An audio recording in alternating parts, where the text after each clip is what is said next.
பிதாவாகிய கடவுளிடமிருந்தும் குமாரனாகிய கிறிஸ்து இயேசுவிடமிருந்தும் உங்களுக்கு கிருபையும் சமாதானமும் உண்டாவதாக.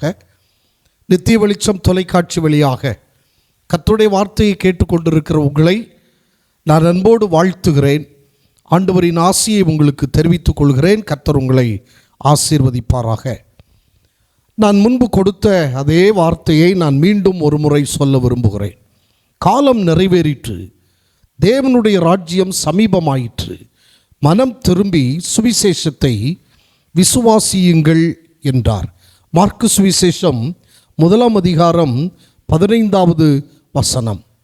இயேசுநாதர் இங்கே சொல்கிற போது காலம் நிறைவேறிவிட்டது, தேவனுடைய ராஜ்யம் வந்திருக்கிறது. இயேசு என்னும் வடிவிலே இறையரசு அல்லது விண்ணரசு வந்திருக்கிறது. ஆகவே செய்ய வேண்டியது என்ன என்பதை இயேசுநாதர் சொல்லுகிறார். அவர் சொல்லுகிறார், மனம் திரும்பி சுவிசேஷத்தை விசுவாசியுங்கள், நற்செய்தியை நம்புங்கள். நம்புங்கள். நம்புகிற எவரும் மீட்படைவார்கள். நம்புகிற எவருக்கும் நிலையான வாழ்வு கிடைக்கிறது. யோவான் சுவிசேஷம் 3 அதிகாரம் 16வது வசனத்திலே நாம் இப்படி படிக்கிறோம். தேவன் தம்முடைய ஒரே பேரான குமாரனை விசுவாசிக்கிறவன் எவனோ அவன் கெட்டுப்போகாமல் நித்திய ஜீவனை அடையும்படிக்கு அவரை தந்தருளி இவ்வளவாய் உலகத்தில் அன்பு கூர்ந்தார். அவரை விசுவாசிக்கிறவன் எவனோ அவன் கெட்டுப்போவதில்லை, அவன் நித்திய ஜீவனை அடைவான் என்று இங்கே சொல்லப்பட்டிருக்கிறதை நாம் கவனிக்கிறோம். இயேசு இந்த உலகத்திற்கு வந்ததனுடைய நோக்கம் என்ன? மனிதன் கெட்டுப்போகக்கூடாது, நித்திய ஜீவனை அடைய வேண்டும் என்பதற்காகத்தான் மனிதனை மீட்கும்படி இயேசுநாதர் இந்த உலகத்திற்கு வந்தார். பிலிப்பியர் 2 அதிகாரத்தில் என்ன படிக்கிற போது கவனிக்கிறோம், அவர் தேவனுடைய ரூபமாயிருந்தும் தேவனுக்கு சமமாயிருப்பதை கொள்ளையாடின பொருளாக எண்ணாமல், அவர் ஆண்டவர், அவர் கர்த்தர், அவர் கடவுள், அவர் தேவன், அந்த நிலையிலே இருப்பதை அவர் விரும்பாமல் மனுக்குலத்தை மீட்பதற்காக அவர் அந்த நிலையிலிருந்து இறங்கி வந்திருக்கிறார். அதுதான் தேவனுடைய ராஜ்யம் சமீபமாயிற்று, வந்துவிட்டது. நாம் செய்ய வேண்டிய காரியம் வந்திருக்கிற இறையரசை நமக்கு தர வந்திருக்கிற கிறிஸ்துவை நாம் நம்ப வேண்டும், விசுவாசிக்க வேண்டும். யோவான் 3 அதிகாரம் 18வது வசனத்திலே அவர் மீது நம்பிக்கை கொள்ளுகிறவர்கள் தண்டனை தீர்ப்புக்கு ஆளாவதில்லை. அவர் மீது யாரெல்லாம் அவர் மேல் விசுவாசம் வைக்கிறார்களோ அவர்கள் ஆக்கினை தீர்ப்புக்கு உட்படுவதில்லை என்று அங்கே சொல்லப்பட்டிருக்கிறதை நாம் காண்கிறோம். ஆனால் லூக்கா 18 அதிகாரம் 8 வசனத்திலே இயேசுநாதர் ஒரு அங்கலாய்ப்பை வெளிப்படுத்துகிறார். என்னவென்றால், ஆயினும் மானிட மகன் வரும்போது பூமியிலே நம்பிக்கையை காண்பாரோ? நம்புகிற எவருக்கும் வாழ்வு உண்டு. ஆனால் இயேசு உலகத்திலே வருகிற போது இது உலகத்திலே அவர் நம்பிக்கையை, விசுவாசத்தை காண்பாரோ? ஏனென்றால் நம்பிக்கை இழந்திருக்கிற உலகிலே நாம் வாழ்கிறோம். நம்பிக்கை இல்லை, எவருக்கும் நம்பிக்கை இல்லை. கிறிஸ்து மேல் வைக்கிற நம்பிக்கை இன்றைக்கு இல்லாமல் போய்விட்டது. மனிதன் பணத்தின் மேல் வைத்திருக்கிற நம்பிக்கை, பதவியின் மேல் வைத்திருக்கிற நம்பிக்கை, அழகின் மேல் வைத்திருக்கிற நம்பிக்கை, தன் ஆஸ்தியின் மேல் வைத்திருக்கிற நம்பிக்கை கிறிஸ்துவின் மேல் வைக்கவில்லை என்று நாம் அறிகிறோம். ஆனால் கிறிஸ்து மீது நம்பிக்கை வைத்தால் நமக்கு ஆக்கினை தீர்ப்பு இல்லை, மாறாக நித்திய ஜீவன். தண்டனைக்கு தப்புகிறோம், அதைத்தான் வேதம் நமக்கு சொல்லுகிறது. யோவான் சுவிசேஷம் 14 அதிகாரம் 1 வசனத்திலே இயேசு தம் சீடர்களுக்கு சொல்லும்போது சொன்னார், உங்கள் உள்ளம் கலங்க வேண்டாம், நீங்கள் கடவுள் மேல் நம்பிக்கை உடையவர்களாய் இருங்கள். Have faith of God. ஆண்டவரில் நம்பிக்கை கொள்ளுங்கள். உங்கள் உள்ளம் கலங்கி நீங்கள் தவிக்க வேண்டியதில்லை. நீங்கள் நம்பிக்கையுடையோராய் வாழுங்கள் என்று இயேசுநாதர் சொல்லுவதை நாம் கவனிக்க முடிகிறது. ஒரு முறை அப்போஸ்தலர் கர்த்தரை நோக்கி ஒரு விண்ணப்பத்தை வைத்தார்கள். அது என்னவென்றால், லூக்கா சுவிசேஷம் 17ஆம் அதிகாரம் 5ஆம் வசனத்திலே அது இருக்கிறது.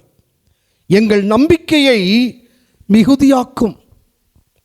ஆண்டவரே, எங்கள் விசுவாசத்தை வர்த்திக்க பண்ணும் என்று அவர்கள் கேட்டார்கள். எங்கள் நம்பிக்கையை மிகுதியாக்கும். நம்பிக்கையினால் அன்றி எவரும் கடவுளுக்கு உகந்தவராக இருக்க முடியாது.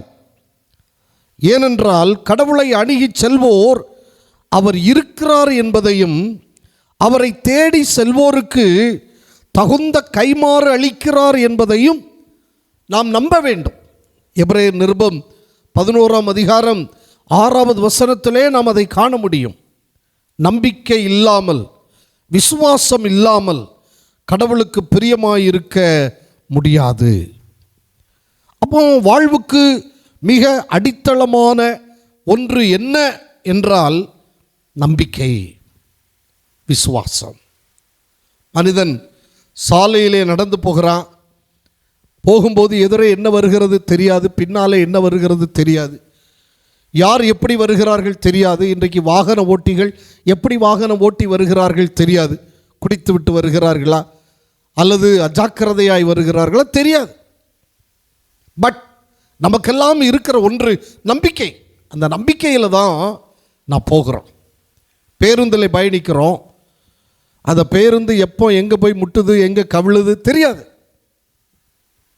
ஆனால் ஒரு நம்பிக்கையிலே நான் போகிறோம். இந்த நம்பிக்கையை கிறிஸ்து மீது வைப்பதற்கு நமக்கு மனம் வருவதில்லை. எனக்கு அன்பானவர்களே, ஆண்டவர் சொன்னார், தேவனிடத்தில் விசுவாசமாய் இருங்கள். யோவான் 14:1 நாம் அதை படிக்கிறோம்.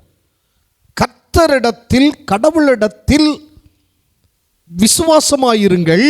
அவர் சொல்லுகிறார், என்னிடத்திலும் விசுவாசமாயிருங்கள் என்று சொல்கிறார்.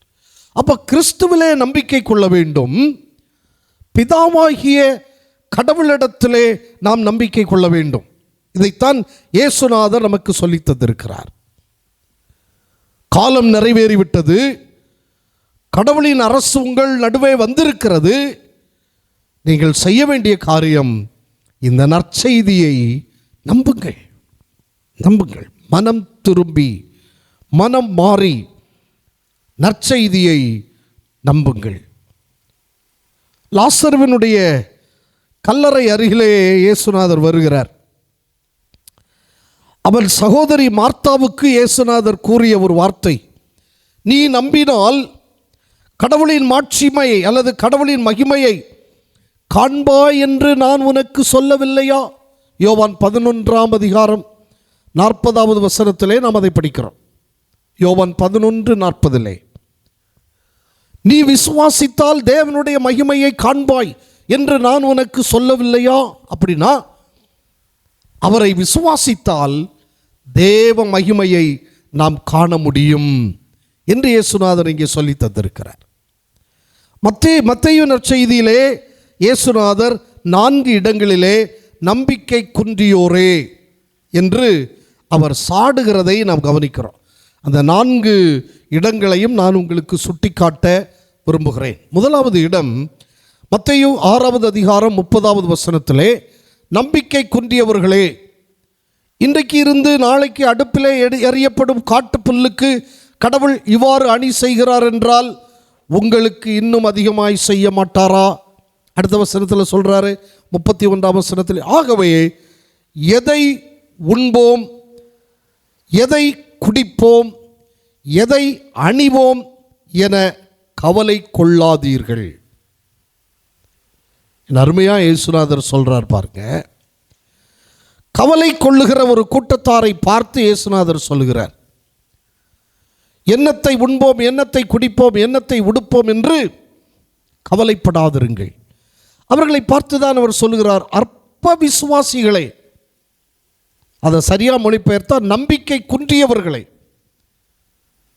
நம்பிக்கை இல்லாமல் இருக்கிறவர்களை, அற்ப விசுவாசிகளை நாம் கவலை கொள்ளுகிறோமா? அப்படியானால் நாம் அற்ப விசுவாசிகள், நம்பிக்கை குன்றியவர்கள். கவலை நம்முடைய ஆவிக்குரிய வளர்ச்சியை தடுக்கிறது. சொல்லப்போனால் நம்முடைய ஆவிக்குரிய வளர்ச்சியை அது கெடுத்து விடுகிறது. மத்தேயு 13:22 முட்செடிகளுக்கு இடையில் விழுந்த விதைக்கு ஒப்பானோர் இறை வார்த்தையை கேட்டும் உலக கவலையும் செல்வ மாயையும் அந்த வார்த்தையை நெருக்கி விடுவதால் அவர்கள் பயனளிக்க முடியாமல் போய்விடுகிறார்கள் என்று இயேசுநாதர் சொல்லுகிறார். லூக்கா 12:25 கவலைப்படுவதால் உங்களுள் எவர் தமது உயரத்தோடு ஒரு முழம் கூட்ட முடியும்? கவலைப்படுவதினால் எவன் தன் சரீரத்திலே ஒரு முழம் கூட்ட முடியும்? ஃபாதர் பெர்க்மேன்ஸ் அவர்கள் பாடும்போது இப்படி பாடுகிறார், முடியாது. லூக்கா 12:26 ஆதலால் மிகச்சிறிய ஒரு செயலை கூட செய்ய முடியாத நீங்கள் மற்றவை பற்றி ஏன் கவலைப்படுகிறீர்கள்? கவலை நம்மை இழைக்க பண்ணும். ஏன் கவலை நம்மை கல்லறைக்கே இழுத்து சென்றுவிடும். ஆகையினால் நாம் செய்ய வேண்டியது என்ன? கவலைப்படாமல் இருக்க முடியுமா? இருக்கணும். அதுக்கு ஒரு வழி இருக்கிறது. என்ன செய்ய வேண்டும்? பிலிப்பியர் 4:6 எதை பற்றியும் கவலை வேண்டாம், ஆனால் எல்லாவற்றை குறித்தும் தோத்திரத்தோடே கூடிய ஜபத்தினாலே மன்றாட்டினாலே நீங்கள் ஆண்டவரிடத்திலே தெரியப்படுத்துங்கள். அடுத்த வசனத்தில் சொல்றாரு, அப்பொழுது அறிவெல்லாம் கடந்த இறை அமைதியை கிறிஸ்து இயேசுவோடு இணைந்துள்ள உங்கள் உள்ளத்தையும் மனத்தையும் பாதுகாக்க அது ஏவும். அளவெல்லாம் கடந்த இறை அமைதி உங்கள் உள்ளத்தை பாதுகாக்கும், உங்கள் மனத்தை பாதுகாக்கும். ஆண்டவர் இயேசு சொன்ன வார்த்தை, கவலைப்படாதிருங்கள், கவலைப்படாதிருங்கள். கவலைப்படுகிறவர்களை பார்த்து சொன்னார், அற்ப விசுவாசிகளை. 1 பேதுரு 5:7 ஆண்டவர் பேதுரு வழியாய் நமக்கு சொல்கிறார், உங்கள் கவலைகளை எல்லாம் அவரிடம் விட்டு விடுங்கள். ஆங்கிலத்திலே அது இப்படி இருக்கு, cast your burden upon the Lord. cast your burden அப்படின்னா எறிந்து விடுங்கள், ஏனென்றால் அவர் உங்கள் மேல் கவலை கொண்டுள்ளார். ஃபாதர் பெர்க்மேன்ஸ் பாடும்போது ஒரு பாடலில் இப்படி பாடுகிறார், கர்த்தர் மேல் பாரத்தை வைத்துவிடு, கலங்கி தவிக்காதே, அவரே உன்னை ஆதரிப்பார், அதிசயம் செய்வார். அவரே உன்னை ஆதரிப்பார், அதிசயம் செய்வார். கவலை கொள்ளாதே. கவலைப்படுகிறவர்களை பார்த்துதான் இயேசு சொல்கிறார், அற்ப விசுவாசிகளே. அப்படின்னா செய்ய வேண்டியது என்ன? உங்கள் கவலைகளை எல்லாம் இயேசுவின் பாதத்திலே போட்டு விடுங்கள், அவர் பிரசன்னத்திலே மூழ்கி விடுங்கள். நீங்கள் கவலை மறந்து கர்த்தரை ஆராதிக்க பழகுங்கள். 2வது காரியம், மத்தேயு 8:26 இயேசு சொல்லும்போது அங்கேயும் சொல்லுகிறார், அற்ப விசுவாசிகளே என்று ஒரு சாராரை பார்த்து அவர் சொல்லுவதை நாம் கவனிக்கிறோம். இவர்கள் யார் என்றால் பயப்படுகிறவர்கள். காற்றையும் கடலையும் அவர் அதட்டினார். இதை கண்டு பயந்தாங்க. அப்பதான் கேட்கிறார், அற்ப விசுவாசிகளே ஏன் பயப்படுகிறீர்கள் என்று சொல்லி எழுந்து காற்றையும் கடலையும் அதட்டினார். உடனே மிகுந்த அமைதல் உண்டாயிற்று. கவனிங்க, காற்றையும் கடலையும் கண்டு பயப்படுகிற கூட்டம், காற்றை கண்டு பயப்படுகிற கூட்டம், கடலை கண்டு பயப்படுகிற கூட்டம். காத்து கருப்பு அப்படிம்பாங்க. காத்து கருப்பு, தனியா போகாத, காத்து கருப்பு அடிச்சிரும், இப்படியெல்லாம் சொல்றவங்கள நீங்க கேட்டிருப்பீங்க. படகிலே கொந்தளிப்பு, சீடர்கள் ஆண்டவரே காப்பாற்றும், சாக போகிறோம் என்று கத்துகிறார்கள். அப்பொழுதுதான் இயேசு சொல்லுகிறார், அற்ப விசுவாசிகளே ஏன் பயப்படுகிறீர்கள்? இன்னைக்கு பயம் மனிதனை பாதாளத்துக்கே இழுத்துச் செல்கிறது. வெளிப்படுத்தின விசேஷம் 21ஆம் அதிகாரத்திலே நான் படிக்கிற போது அங்கே சொல்லப்பட்டிருக்கிறது, பாதாளத்திலே, நரகத்திலே, அக்கினியிலே போடப்படுகிறவர்களுடைய அந்த பட்டியலிலே முதலாவது இருக்கிற பெயர் யாருடைய பெயர் தெரியுமா? பயப்படுகிறவர்கள், பயம் கொள்ளுகிறவர்கள். பயம் ஏன் வருகிறது அப்படின்னா, அதற்கு ஒரு சின்ன காரியத்தை உங்களுக்கு சொல்ல விரும்புகிறேன். ஆதியாகம புத்தகம் 3ஆம் அதிகாரம் 9-10 வசனங்களில் ஆண்டவர் ஆதாமை பார்த்து கேட்கிறார், ஆதாமே நீ எங்கே இருக்கிறாய்? அவன் சொல்றான், நான் நிர்வாணியா இருப்பதினால் ஆண்டவருடைய சத்தத்தை தோட்டத்திலே கேட்டு பயந்து ஒளித்திருக்கிறேன், பயந்து ஒளித்திருக்கிறேன். அப்ப பயம் ஏன் வருகிறது? கற்பனையை மீறுவதால், கட்டளைக்கு கீழ்ப்படிய தவறுவதால், கர்த்தருடைய வார்த்தைக்கு செவி கொடுக்க மறந்து விடுவதால் பயம் வருகிறது, பயம் வருகிறது. எனக்கு அன்பானவர்களே, இயேசு சொன்னார் லூக்கா 12:32, பயப்படாதே சிறுமந்தையே, பயப்படாதே, ராஜ்யத்தை உங்களுக்கு தர உங்கள் பிதா விருப்பமுள்ளவராயிருக்கிறார். ஆகவே பயப்படுகிறவர்களை பார்த்து அவர் சொல்லுகிறார், அற்ப விசுவாசிகளே. நாம் பயம் கொள்ளுகிறோமா? அப்படியானால் நம்மை பார்த்து ஆண்டவர் சொல்லுகிறார், அற்ப விசுவாசிகளே, பயப்படாதிருங்கள். வேத புஸ்தகத்திலே பல முறை ஆண்டவர் நமக்கு சொல்லிக்கிறார், பயப்படாதே, பயப்படாதிருங்கள், நான் உங்களோடு இருக்கிறேன், பயப்படாதிருங்கள், பயப்படாதே. இன்னொரு விதத்திலே அவர் சொல்லுகிறார், திகையாதே, கலங்காதே, திகையாதே. முதலாவது ஒரு வார்த்தை அவர் சொன்னார், கவலை கொள்ளாதே, கலங்காதே. இரண்டாவது சொல்லுகிறார், பயப்படாதே, திகையாதே. மூன்றாவது ஒரு சாராரை அவர் சொல்லுவதை நான் உங்கள் முன்பு வைக்க விரும்புகிறேன். மத்தேயு 14ஆவது அதிகாரத்தின் 31வது வசனத்திலே நான் படிக்கிறோம். மத்தேயு 14:31 இயேசு கடலின் மேல் நடந்தார். பேதுரு பார்த்தார், ஆண்டவரே நீரே ஆனால் நானும் கடலிலே நடக்கும்படி உதவும் என்று கேட்கிறார். இயேசு சொன்னார், வா என்று சொன்னார். பேதுரு கடலிலே நடக்க ஆரம்பிக்கிறான். அப்படி நடந்த பேதுரு இயேசுவை பார்த்து நடக்க வேண்டியவன் தன்னுடைய கண்களை இயேசுவை பார்ப்பதை விட்டுவிட்டு அலைகளை பார்க்க கண்களை திருப்பினான். பூமியை பார்த்தான், கீழே பார்த்தான், இயேசுவை நோக்கி பார்க்கல. அவர் சொன்னார், என்ன நோக்கி பார். பூமியின் எல்லை எங்கும் உள்ளவர்களே என்னை நோக்கி பாருங்கள், அப்பொழுது பிழைப்பீர்கள். ஆண்டவர் சொன்ன வார்த்தை. நாம் எங்கே பார்க்கிறோம்? பூமியை பார்க்கிறோம், அலைகளை பார்க்கிறோம், காற்றை பார்க்கிறோம், கடலை பார்க்கிறோம். ஐயோ,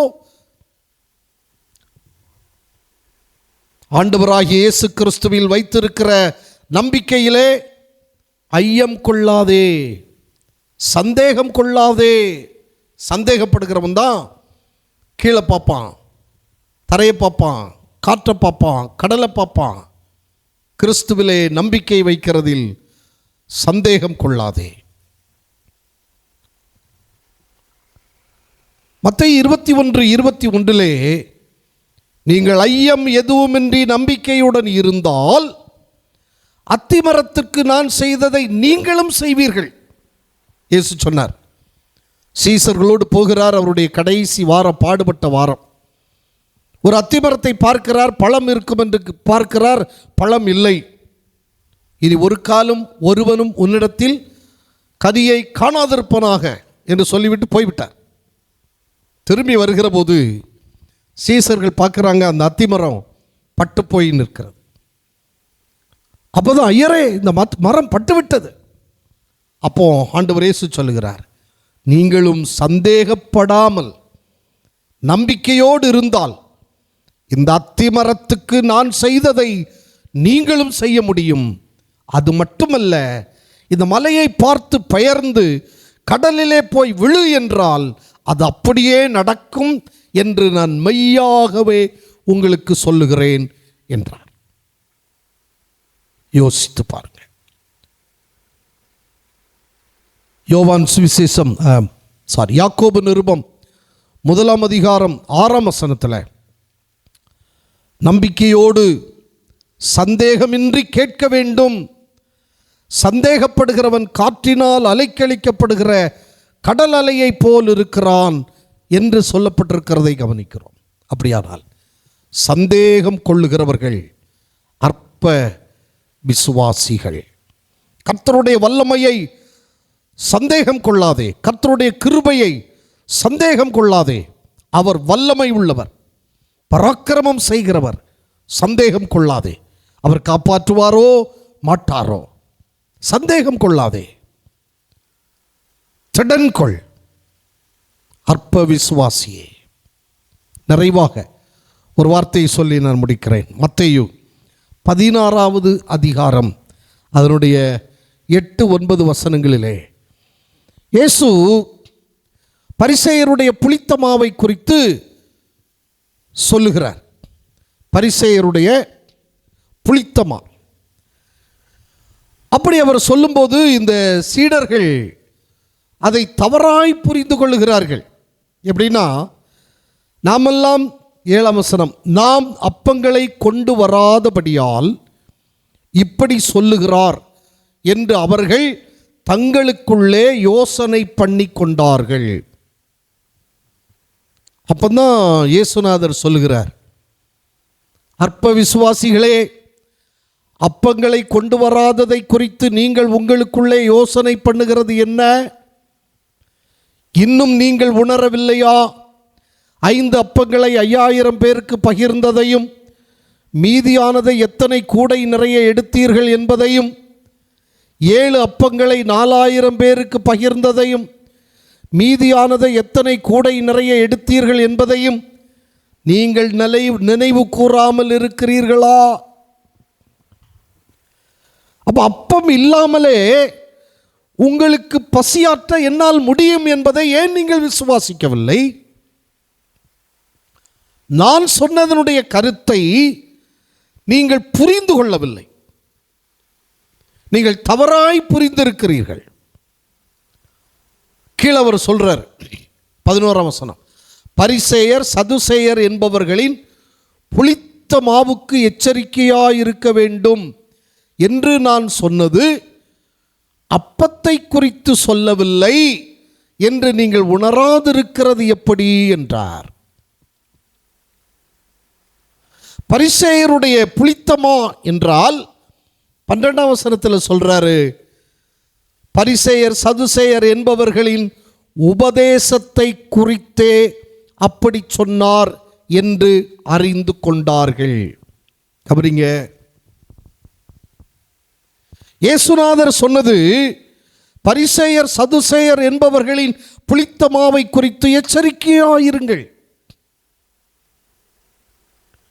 அதை தவறாய் புரிந்து கொண்டார்கள். அப்ப தவறாய் புரிந்து கொண்டவன், இயேசுவின் போதனையை சரியாய் புரிந்து கொள்ளாதவன் அற்ப விசுவாசி. இன்னைக்கு பலரும் நாங்கள் விசுவாசின்னு பேர் வச்சிருக்கிறாங்க, விசுவாச கூட்டங்கிறாங்க, பரிசுத்தவான்கள்ங்கிறாங்க, நாங்கள் தான் பரிசுத்தவான்கள்ங்கிறாங்க, நாங்கள் தான் பரலோகத்துக்கு போவோங்கிறாங்க. வேத வசனத்தை அவங்களால புரிந்து கொள்ள முடியல. எல்லாம் இன்னைக்கு தப்பாக பிரசங்கம் பண்ணுறான். பைபிளை சரியாக படிக்காமல் ஏதோ இங்கே ஒரு வார்த்தை அங்கே ஒரு வார்த்தையை எடுத்து வச்சுக்கிட்டு அது அந்த அது பகுதி என்ன சொல்லுது அப்படிங்கிறத புரியாமல் தவறாக பிரசங்கம் பண்ணுறவன், தவறாக புரிந்து கொள்ளுகிறவன். இன்றைக்கு அவனும் சொல்கிறான், நானும் விசுவாசி, நானும் பரிசுத்தவான், நானும் பெரிய போதகன். இல்லை, இயேசு சொன்னார், பரிசேயர் சதுசேயர் என்பவர்களுடைய உபதேசம் புளிப்புள்ளது, அதை புரிந்து கொள்ளுங்கள். புளிப்புள்ளது என்றால் கலப்புள்ள உபதேசம், சத்தியம் அதில் இல்லை. இன்னைக்கு சிலர் மனிதருடைய உபதேசத்தை கற்பனையாக போதித்து இதுதான் சத்தியம்ங்கிறாங்க. இயேசு சொன்ன உபதேசத்தை விட்டுருவாங்க. எதையோ பிடித்து வைத்துக்கொண்டு இயேசு சொன்ன முக்கியமான காரியங்களை விட்டு விடுகிறார்கள். புரிந்து கொள்ளாமை. மத்தேயு 13ஆம் அதிகாரத்தின் 18-19 வசனங்களிலே, வழியோரம் விதைக்கப்பட்ட விதைகளுக்கு ஒப்பானோர் இறையாட்சியை குறித்த இறைவார்த்தையை கேட்டும் புரிந்து கொள்ள மாட்டார்கள். அவர்கள் உள்ளத்தில் விதைக்கப்பட்ட விதைகளை தீயோர் கைப்பற்றி செல்லுவான். புரிந்து கொள்ளாமையிலிருந்து ஓயாத மோதல்கள் உண்டாகின்றன. எனக்கு அன்பானவர்களே, நாம் சரியாய் புரிந்து கொள்ளாத பட்சத்தில் பிரச்சனைகள் எழும்புகிறது, சமாதானம் இல்லாமல் போகிறது. இந்த புரிந்து கொள்ளாமை உண்மையை இழந்தவர்களிடமும் சீரழிந்த மனத்தை கொண்டவரிடமும் காணப்படுகிறது. ஓயாத மோதல்கள். 1 தீமோத்தேயு 6ஆம் அதிகாரம் 5ஆம் வசனத்திலே பவுலப்போஸ்தலன் அதை சொல்லுவதை நாம் கவனிக்க முடியும். எனக்கு அன்பான ஆண்டவருடைய பிள்ளைகளை சற்று எண்ணி பாருங்கள். ஆகவேதான் ஆண்டவர் இயேசு சொன்னார், மனம் திரும்பி நற்செய்தியை அல்லது சுவிசேஷத்தை விசுவாசியுங்கள், நம்புங்கள் என்று சொல்லுகிறார். 1 தீமோத்தேயு 6:5 நான் படிக்கிறேன். கெட்ட சிந்தை உள்ளவர்களும் சத்தியம் இல்லாதவர்களும் தேவ பக்தியை ஆதாய தொழில் என்று எண்ணுகிறவர்களுமாயிருக்கிற மனுஷர்களால் உண்டாகும் மாறுபாடான தர்க்கங்களும் பிறக்கும். இப்படிப்பட்டவர்களை விட்டு விலகு. அன்புக்குரியவர்களே, இங்கே 4 விதமான கூட்டத்தாரை இயேசுநாதர் நமக்கு முன் வைத்தார். கவலை கொள்வோர், பயப்படுவோர், சந்தேகம் கொள்வோர், சரியாய் புரிந்து கொள்ளாதோர். இயேசுவை புரிந்து கொள்ளாதவர்கள், வேத வசனத்தை புரிந்து கொள்ளாதவர்கள், சத்தியத்தை புரிந்து கொள்ளாதவர்கள், இப்படி சொல்லலாம். இவர்களை பார்த்துதான் இயேசுநாதர் சொன்னார், அற்ப விசுவாசிகளை, நீங்கள் செய்ய வேண்டியது என்ன? நம்பிக்கை கொள்ளுங்கள், கடவுளிலே நம்பிக்கை கொள்ளுங்கள், கிறிஸ்துவிலே நம்பிக்கை கொள்ளுங்கள், நற்செய்தியை நம்புங்கள். நம்பிக்கையின் பலன் என்ன? நம்பிக்கை கொள்வோர் கெட்டுப்போகார், நிலை வாழ்வை பெறுவார்கள். யோவான் 3:16. நித்திய ஜீவன் அவர்களுக்கு ஆண்டவர் கொடுக்கிற பலன்.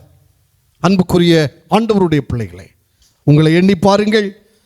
நீங்கள் பரலோக ராஜ்யம் வந்துவிட்டபடியால் நற்செய்தியை, இயேசுவை நம்புங்கள். அவர் உங்களை ஆசீர்வதிப்பார். கர்த்தர் தாமே உங்களை ஆசீர்வதிப்பாராக. ஆமென்.